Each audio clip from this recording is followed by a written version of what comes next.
Good evening, YouTube viewer. This internet community needs your help. Your mission, should you choose to accept it, is to watch this video through to the end and click through to watch another. And don't forget to go watch Mission Impossible Fallout in theaters now. This message will self-destruct in 6 minutes.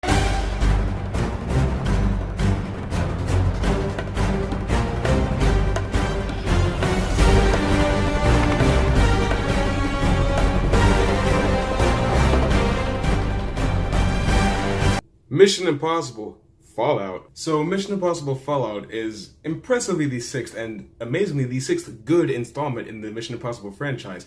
Not so many film franchises can really pull off 6 consecutive really good to somewhat good movies.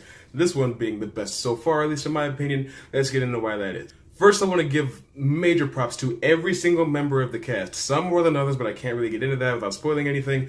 I do want to make a spoiler video for this one, but I don't know if that's what you guys want to see. So let me know in the comments if that's what you want. But everybody, even from the bit parts of Angela Bassett and Alec Baldwin to the major players like Henry Cavill, Simon Pegg, Ethan Hunt. Yeah, that's his real name. No Tom Cruise in this movie, just Ethan Hunt. Everybody there does such a great job. It's so amazing to see all these actors and the synergy that they have together. They have a real chemistry that they've built up over the last few films working together. And even when they do bring in new players like Alec Baldwin last time, Henry Cavill this time, they seem to fit right into this puzzle and they make themselves right at home. It's amazing to watch. Now in this movie, the plot is a little bit...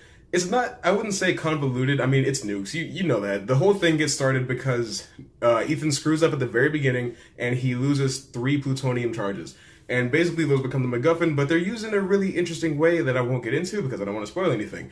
But this is the only one, at least in my knowledge, I don't really remember all the movies super well, where the events of the last one directly affect the storyline of this one. I don't mean just like a little setup at the end of the movie. I mean, exactly what happened last time continues on to now, and that's really good for me, at least as far as continuity goes. It may have something to do with the fact that it's the same director from Rogue Nation, but I really like little nuances and subtleties like that. That's really good for me. But I will say, in order to understand this plot beat for beat, you're gonna have to pay attention to pretty much every line of dialogue from every character in the movie. Now, some people are gonna say that that's a negative. I should be able to check out and still understand what's going on.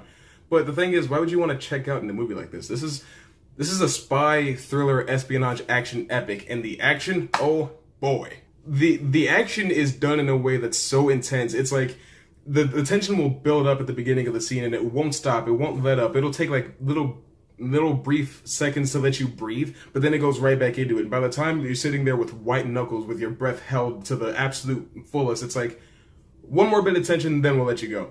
This movie, I mean, it's part of a franchise. They've had all these years, all this time to perfect their formula for action, for tension, and they've really struck gold, in my opinion. I don't think this is the last Mission Impossible film, and I really hope it's not, because this is amazing. This sets a new standard for the franchise.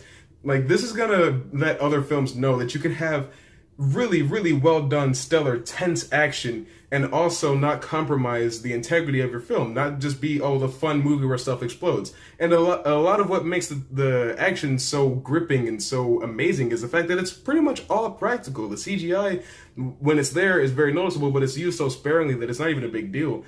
Like, almost everything that you see is Tom Cruise in peril. And I still love about that man. Never change, man.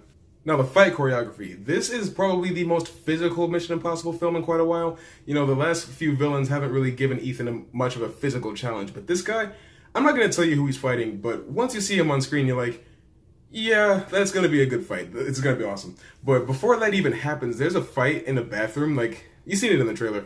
It's so claustrophobic and tight, and it's so good because Ethan, Henry Cavill, and the guy that they're fighting all have 3 different fighting styles. Henry Cavill is very much just, I'll hit you as hard as I can until you pass out. The guy that they're fighting is really floaty. You know, he's been trained in some sort of like Asian martial arts or something like that. And Ethan, he's just like, I mean, he's trained by the government, so he's efficient, but he's not as skilled as the guy that they're trying to take down. And the fight choreography is just tightly knit. It's well framed, well shot the entire time. And speaking of things being well shot, Christopher McQuarrie has found a way to make even the most simple conversations in a movie interesting by the framing, because there's this part where Alec Baldwin and Angela Bassett are in an argument about like whose guy to bring, and whenever you see Alec Baldwin, Ethan Hunt is in the background, and whenever you see Angela Bassett, Henry Cavill is in the background. So you can kind of see the undertones of what exactly is going on here. The entire movie is framed like that.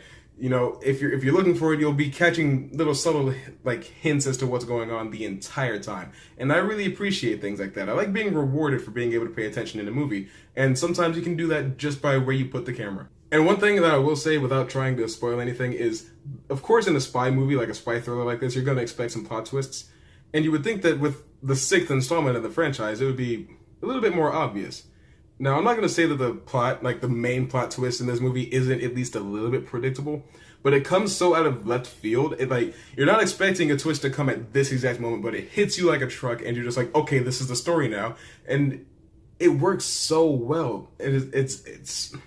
It's really helped by the fact that the actor playing this role is so good at I can't say too much, but trust me, when you see this plot twist, you're going to be all for it. At least I hope you are. If you like movies, then you are. Now, if I have to give this movie a grade, which I really don't want to, then it is definitely worth the price of admission. Take your friends to go see this movie. It's amazing. It's nonstop. It's hard-hitting. It's fantastic. It's probably my favorite film since Infinity War.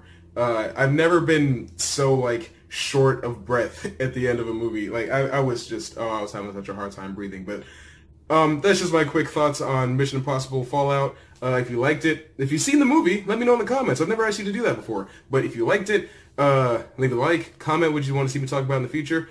And thanks for subscribing if you're new and sharing it around if you liked it that much. And as always, click